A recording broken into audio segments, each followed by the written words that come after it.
नमस्कार. आज तारीख 13 जून.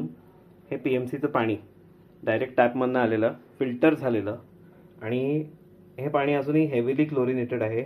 मी खूप वेळा तक्रार दिली आहे ह्याच्यासाठी आणि थोड्या दिवसासाठी बंद होतं क्लोरिनेशन, पण कधी हेवी क्लोरीन कधी झिंक याच्यामुळे आमच्या इंटेस्टाईन्सची वाट लागते आहे. आम्ही आजारी पडतोय. कधी कॉन्स्टिपेशन, कधी लूज मोशन्स, कधी वॉमिटिंग, तर कधी ॲसिडिटी आणि हेडेक असे प्रॉब्लेम्स आम्हाला कंटिन्युअसली होत आहेत.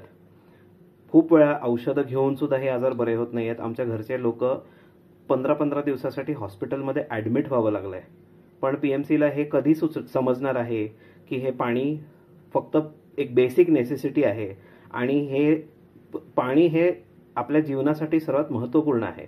तर हे पाणी कसं पाठवावं, कुठल्या प्रकारचं पाणी पाठवावं, आजतागायत पुण्यात कधी आम्हाला एवढा त्रास नाही झाला, कधी हा प्रॉब्लेम नाही आला.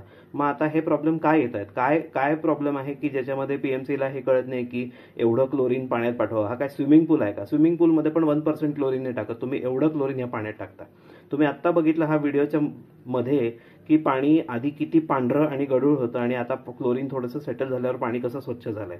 हा डिफरन्स आहे की पिण्याच्या पाण्यात तुम्ही एवढं क्लोरिनेशन, एवढं हेवी झिंक टाकताय. हे मेजर करून तुम्ही का नाही टाकू शकत?